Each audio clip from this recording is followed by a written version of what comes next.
Entonces, a ver chicos, nuevamente con todos, buenos días. No se olviden, vamos puntualizando los elementos que hemos estado revisando en filosofía. Si me ayuda Nicole Novoa, ¿qué recuerda? ¿Qué vimos la última clase? Lo último que vimos.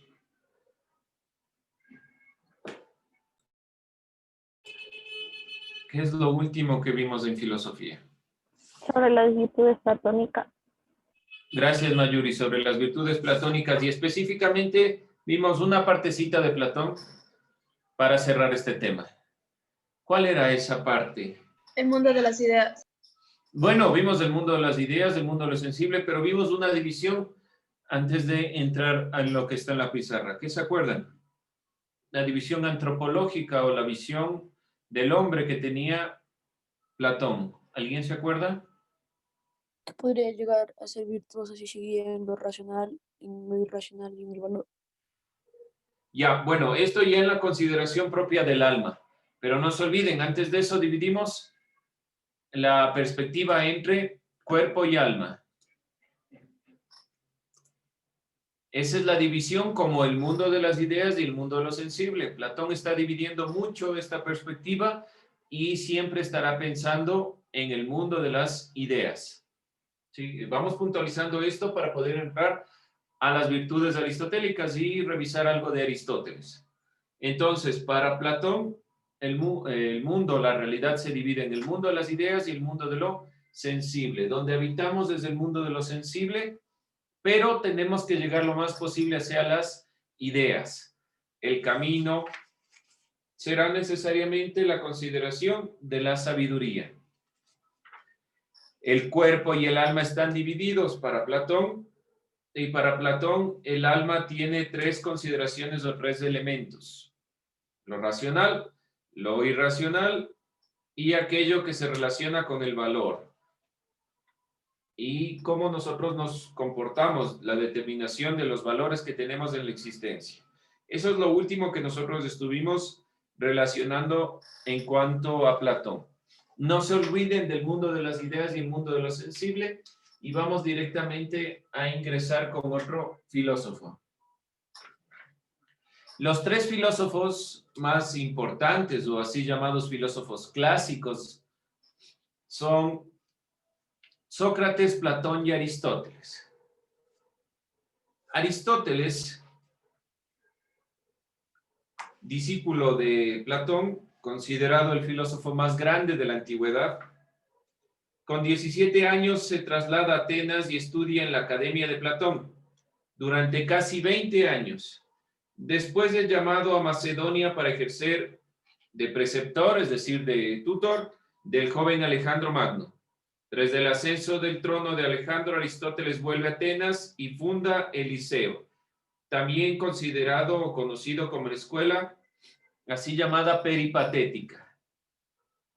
Entonces, Aristóteles, al igual que Platón, funda una escuela. La escuela de Platón, no se olviden que se llama la Academia, y la escuela que funda Aristóteles se llama el Liceo. Esta escuela o perspectiva también se la conoce como la peripatética. ¿Alguien ha escuchado cuáles son los filósofos peripatéticos? ¿Alguien sabe, tal vez, ha escuchado quiénes son los peripatéticos? ¿Alguna vez han escuchado? Lamentablemente no tenemos la posibilidad de hacer el ejercicio, pero para los filósofos peripatéticos, la filosofía se la hace caminando. Peripatos, en griego, tiene que ver con el caminar. Y generaban la filosofía no sentándose en un lugar, no tal vez como en la academia, generando un lugar donde pudieran conversar, opinar, sino que la hacían mirando el mundo. Y la mejor forma de mirar el mundo para los filósofos peripatéticos era caminando. Se conversaba mientras se caminaba, mientras se miraba el mundo y la realidad.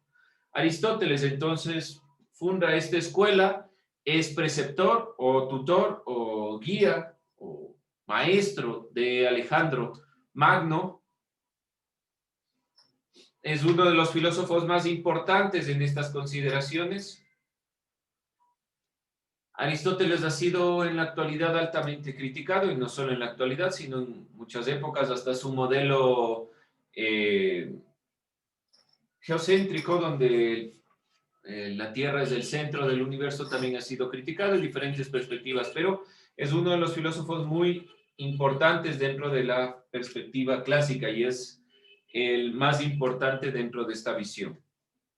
La problemática que pone en peligro a las sociedades, tales como la guerra, la hambruna, es el tema que está estudiando directamente Aristóteles en las virtudes o en la perspectiva de la virtud que vamos a ver.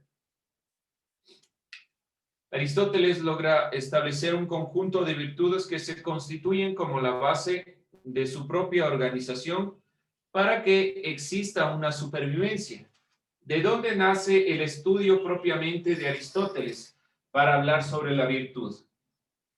Para Aristóteles, indignado por lo sucedido y por las dificultades de la guerra del Peloponesio, el acontecimiento griego detallado en Atenas, que constituye un conflicto militar, político, económico entre Atenas y Esparta, genera una incertidumbre en Aristóteles. ¿Cómo puede existir esta perspectiva de lucha entre estas dos visiones? Y comienza a generar un estudio, una visión de lo que debe ser la virtud. Su propuesta se orienta al desarrollo de la polis, entendida directamente como ciudad-estado. Entonces vuelve a la visión, al concepto de polis. Dentro del concepto de la polis, Aristóteles lo que intenta o define a esta polis como ciudad-estado, como nosotros la hemos entendido en ciudadanía. Y plantea la perspectiva de construir una ciudad-estado, una polis que tenga un sentido. A partir de la unidad y la alianza de sus miembros, que contraste la jerarquía social de Platón. Acuérdense que el punto central dentro de la virtud para Platón es la jerarquía. Y hablábamos de 3 jerarquías principales, donde la sabiduría, los sabios, los aristócratas, que son los filósofos, son los que deben gobernar. Aristóteles quiere romper esta perspectiva y tienen que ir tomando en cuenta, porque si se dan un poco de retroceso, si se da un poco de retroceso a lo que hemos venido hablando, Sócrates, Platón y Aristóteles van a hablar de la sabiduría, van a hablar del conocimiento como la fuente para poder alcanzar estos elementos, pero tienen matices, y es lo que vamos nosotros a puntualizar en esta clase. El sujeto ético es aquel que conjuga en su vida un equilibrio lógico entre sus hábitos cotidianos. Ya vamos a ver a qué se refiere Aristóteles con esta perspectiva que quiere decir el equilibrio. Aristóteles ha hecho un sinnúmero de estudios, como los filósofos clásicos lo hacían, y se centra principalmente tratando de resolver algunas de las inquietudes de Platón. Entonces, se centra en diferentes ámbitos. Si nosotros vemos la polis, este es un estudio de la política, que es uno de los ámbitos que estudió Aristóteles, que le importó a Aristóteles. ¿Qué otros ámbitos nosotros podemos puntualizar también? La ética, que es justamente lo que nosotros vamos a visualizar aquí, con su texto más importante, que se llama la Ética a Nicómaco. Nicómaco es su hijo y le dedica esta obra tratando de guiar la perspectiva, la vida de él, obviamente, lo que le lega, lo que quiere que sea y lo que quiere que sea la sociedad griega, porque esta consideración de la polis siempre va a estar ligada a la perspectiva ética. También tiene una visión, una perspectiva de varios estudios, también es el padre de la lógica, y nosotros estaremos visualizando algunos elementos. Nosotros aquí podemos poner los ámbitos de estudio, lo que ha estudiado o los ámbitos donde se genera el estudio de Aristóteles. Aristóteles ha estudiado todos los ámbitos. Sócrates es un pensador que ha ido guiando la perspectiva. Platón ha planteado sobre todo su visión en la teoría de las ideas, pero Aristóteles ha estudiado todos los ámbitos. Entonces, la ética, que no se olviden que es un estudio de la moral, la lógica, que es una parte del estudio del conocimiento, la política, que es un estudio de las polis, mejor dicho acá, la política, que es un estudio de las polis, de la conformación de la sociedad. Dentro de estas perspectivas estaremos estudiando estas dos principalmente. Tiene otros ámbitos como el estudio o la perspectiva de la metafísica. Para Aristóteles, las primeras perspectivas de la ciencia son metafísicas, es decir, que están más allá de lo físico. Esto como un resumen rápido y algunos otros ámbitos que Aristóteles ha venido analizando. No vamos a introducirnos en perspectivas metafísicas clásicas de Aristóteles porque tendríamos que estudiar elementos como la forma, la sustancia, la materia y diferentes categorías. Aristóteles se da cuenta que el ser humano, para entender el mundo, categoriza. Es decir, esto es diferente de lo otro. Así rápidamente. ¿Alguien alguna duda, alguna pregunta? Solo he dado puntos rápidos de lo que plantea Aristóteles. Por eso no me he detenido mucho a mirar sus perspectivas. Con esto, entonces, teniendo una visión rápida de lo que ha hecho Aristóteles, vamos a comprender ya directamente las virtudes aristotélicas. Ya directamente lo que dice Aristóteles sobre la virtud. ¿Qué entendíamos por virtud? ¿Qué se acuerdan que era la virtud? Pongámoslo así, cerremos esto, de esta perspectiva y vamos con la virtud. ¿Qué es la virtud? Hemos visto que entendían los griegos por virtud, hemos visto que entendía Platón por virtud. Vamos a ver lo que dice Aristóteles. Espero que se acuerdan sobre virtud. Vamos viendo quiénes estamos por aquí. Ámbar, ¿qué recuerda que es la virtud?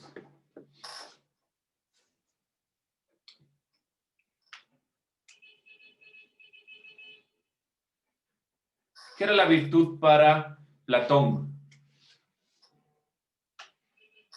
¿Qué se entendía la virtud para Platón?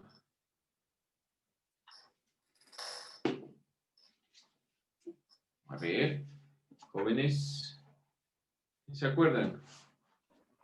Es lo que separa el mundo de las ideas con el mundo sensible. No, ¿qué es la virtud para Platón? Vamos desde la definición. ¿Qué es virtud? Alguien, así rápidamente. ¿Qué entendemos por virtud? Persona que posee sabiduría. Eso es alguien virtuoso, pero la virtud como concepto. ¿Qué decíamos que era virtud? La verdad y la justicia. La verdad y la justicia. Siguen sin definirme. ¿Qué es la virtud? Me están dando características de una persona virtuosa, tal vez. Me están dando elementos que se pueden relacionar con una persona virtuosa. Pero ¿qué es la virtud?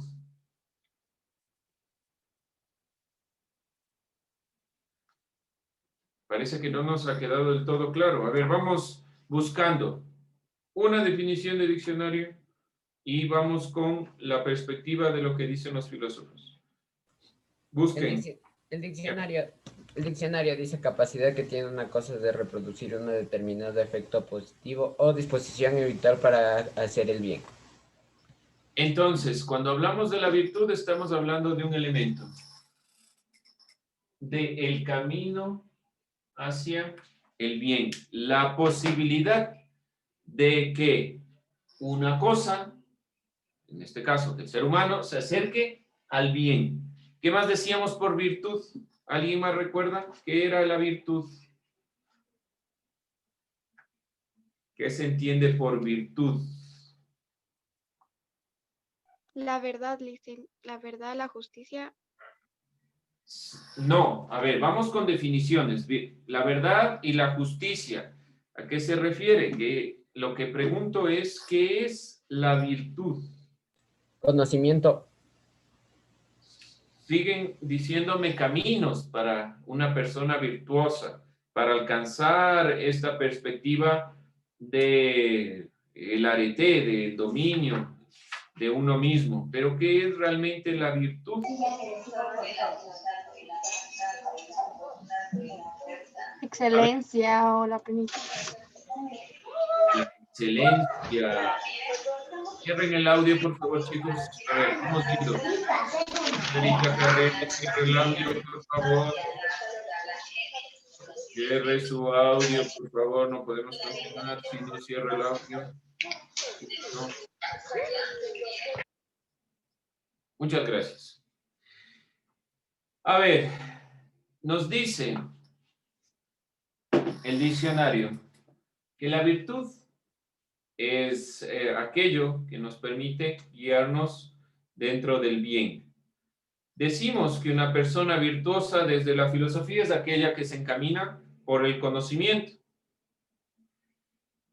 La virtud también nos dice que es la disposición habitual para hacer el bien. Es aquello por lo cual nosotros nos encaminamos al bien. Hablábamos de la virtud cuando hablábamos del concepto arete. Por arete entendíamos el término que significa el conocimiento o dominio de uno mismo. Cuando hablábamos directamente de la virtud, hablábamos de la expresión de los más altos ideales, es decir, de alcanzar el bien. Entonces, vamos a tener la definición de virtud por la disposición habitual que se tiene para hacer el bien. La virtud se relaciona con el bien y es principalmente la disposición habitual, y ya vamos a hablar de qué significa habitual, parece que no nos ha quedado del todo claro, para hacer el bien, ¿sí? Entonces, la virtud es esta disposición que tenemos todos para poder hacer el bien. ¿Cuál es el camino de la persona virtuosa? El conocimiento, dice Sócrates. La sabiduría, el sabio, aquel que conoce el bien y el mal, necesariamente va a actuar conforme al bien. Eso dice Sócrates. Para Platón, ¿cuál es la consideración? El conocimiento es la guía principal, pero ese conocimiento necesariamente debe tener una consideración de una práctica de valores.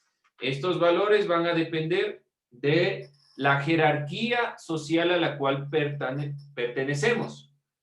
Si yo tengo una perspectiva en la ciudad y yo cumplo una función, soy un guerrero dentro de la guerra, yo lo que debo cultivar para ser virtuoso, para alcanzar este bien, es la fortaleza.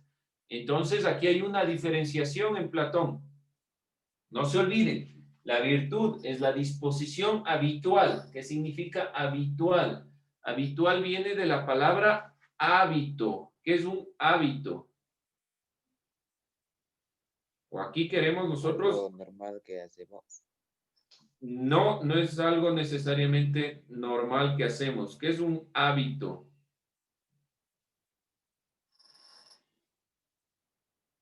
Hábito.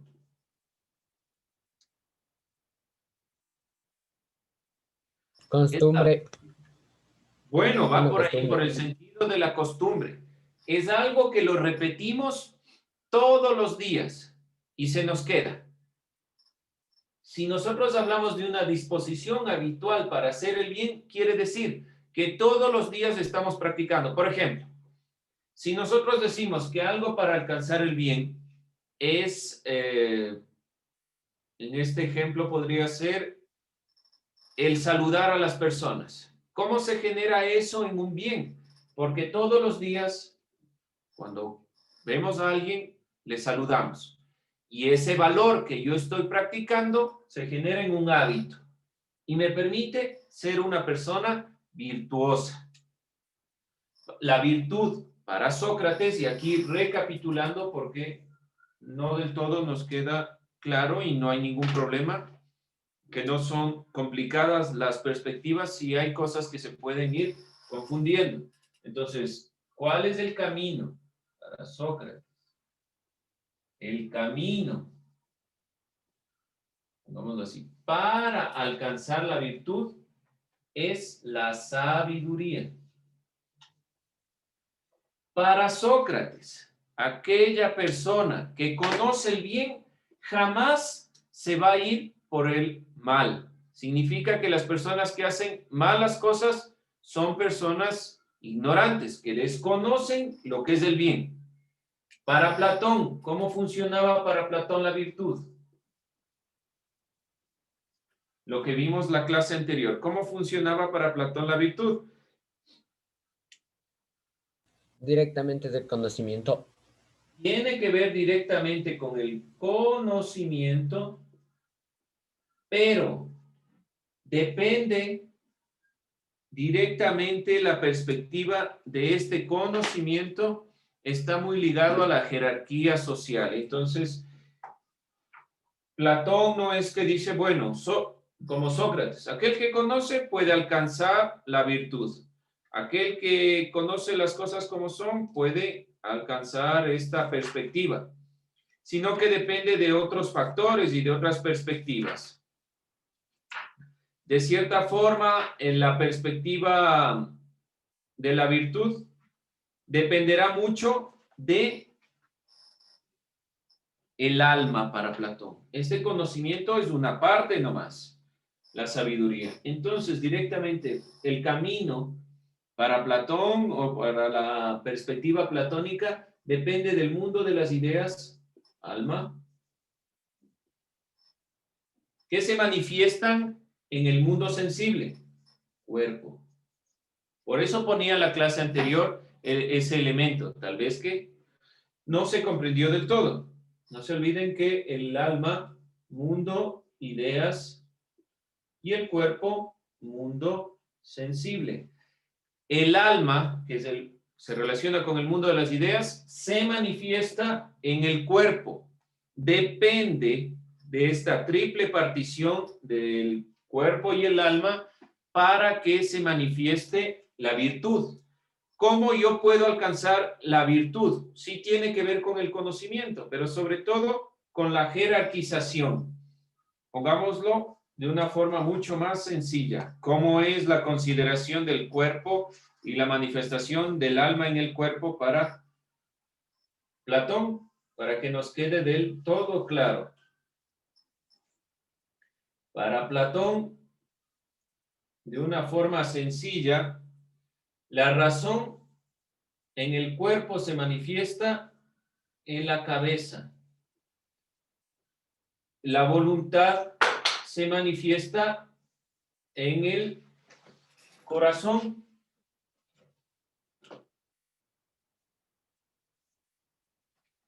Esto que tiene que ver con el sentido de la voluntad, que nosotros llamábamos directamente el valor del coraje o lo pusimos nosotros como fortaleza, pongámoslo así, fortaleza. Y en el vientre se manifiesta lo que tiene que ver con el deseo y que nosotros hablábamos de la templanza. Aquí en la razón, ¿qué se debe cultivar como valor? La sabiduría. Entonces, ¿qué nos dice directamente este filósofo? ¿Cuál es el camino para llegar a ser virtuoso? Es decir, tener la disposición habitual para hacer el bien. Depende de la jerarquía, depende de dónde usted pertenezca en la sociedad. Si usted es un filósofo, se debe guiar por la sabiduría, es decir, tiene que cultivar la mente. Si usted es un guerrero, tiene que cultivar el valor de la fortaleza, es decir, controlar todas las pasiones que provienen, o todas las perspectivas que provienen del corazón, mantenerse firme. Y si nosotros estamos dentro de la categoría o la perspectiva de los productores, debemos cultivar la templanza. ¿Qué significa? Que debemos directamente mantener la perspectiva, y por eso se manifiesta, según Platón en el vientre, del momento en cuando o no tenemos que guiar nuestras pasiones, nuestros impulsos, como el comer, alimentarnos y demás consideraciones. Ese es el camino para ser virtuoso según Platón. Comprender que el alma se manifiesta en el cuerpo y que el conocimiento es la guía, sí, pero no para todos. Para algunos debe guiarse por otros valores. Depende de la jerarquía. Esto tiene que estar entendido para poder comprender a qué se refiere Aristóteles con el camino hacia la virtud. Preguntas, chicos, dudas. Estoy repitiendo algunas veces estos elementos para poder comprender claramente la diferencia entre los filósofos. Para Aristóteles, el camino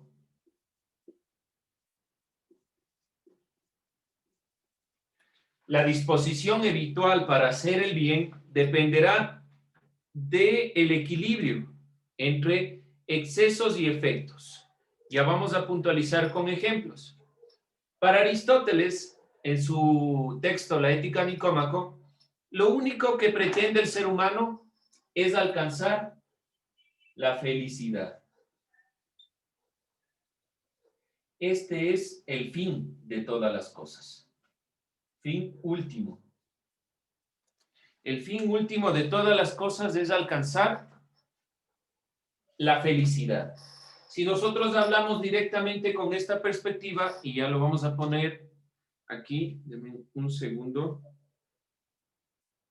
para que se revise de mejor manera, para que se pueda revisar, lo voy a volver a poner.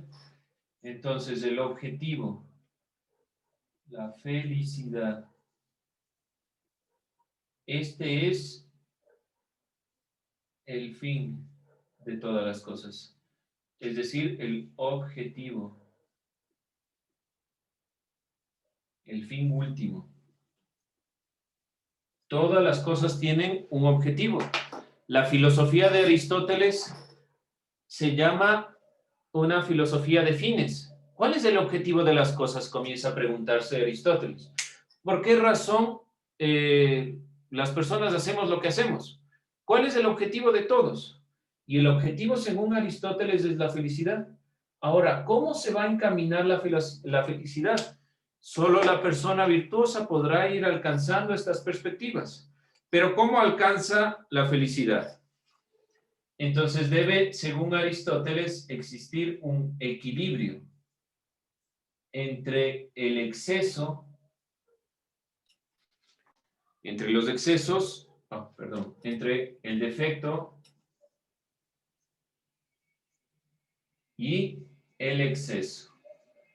Y aquí debe existir un término medio. ¿Cuál es la persona virtuosa entonces? Aquella que se guía por el término medio. Como si tuviéramos este punto y el vértice es justamente el término medio. Ahora, ¿qué entiendo yo por esto? Si yo tengo, por ejemplo, una persona valiente, ¿cuál será el exceso de la valentía? ¿Cuál será el extremo de la valentía? Les voy a poner este ejemplo para entenderlo mejor. Una persona temeraria. ¿Qué es una persona temeraria? ¿Alguien ha escuchado esta palabra? ¿Qué es una persona temeraria? Que teme a algo, a alguien. Aquel que no tiene miedo a nada y se lanza. Si yo tengo un precipicio, no importa las consecuencias de esa persona, se va a lanzar. Y el defecto, en este caso, por ejemplo, de la valentía, la cobardía. Aquel que le tiene miedo a todo. Pero no puede ser el temerario una persona Virtuosa, dice Aristóteles, tiene que estar en el intermedio, saber qué momento se lanza y en qué momento no es aconsejable lanzarse. ¿Qué está diciendo Aristóteles? Aquella persona que tiene la disposición habitual para hacer el bien es aquella que se guía por el término medio, es aquella que decide desde la razón, es decir, desde una forma argumentativa, racional, entiende el mundo y elige qué hacer en determinado caso. Y va poniendo una serie de ejemplos donde la persona virtuosa se va a ir guiando por esta perspectiva. ¿Qué hace primeramente Aristóteles? Rompe la visión de la jerarquía. No hay jerarquía, no es que solo es para un grupo privilegiado, como decía Platón, los aristócratas los que se guían por el conocimiento, los guerreros por tal situación y demás consideraciones, depende de la clase social. No, aquí debe ser para todos y depende mucho del conocimiento, pero no es el conocimiento como en Sócrates, que decía Sócrates. Si yo conozco el bien, me guío por el bien. No funciona así, sino que yo me guío por el término medio porque quiero alcanzar la felicidad. Quiero llegar a ser feliz. Entonces yo hago alguna situación para alcanzar la felicidad. ¿Qué vamos a hacer para la siguiente clase? Solo van a tratar de definir con sus propias palabras qué entienden por felicidad. Y vamos a recapitular nuevamente este elemento. Para Aristóteles es muy sencillo. En Aristóteles es fácil de comprender. Todo se guía por la felicidad. Todo está guiado por esta felicidad. Y ya vamos a ver qué elementos, porque ustedes pueden decir, bueno, a mí me hace feliz o a alguna persona le puede hacer feliz. Probar. Y eso se va en contra del bien común. ¿Cómo se soluciona esto? Para lo cual debemos definir. Defina qué es la felicidad desde su punto de vista. Nada más. Algo sencillo. Y la siguiente clase ya vamos preguntándonos cada uno de nosotros qué hacemos. Con eso terminamos. Muchas gracias.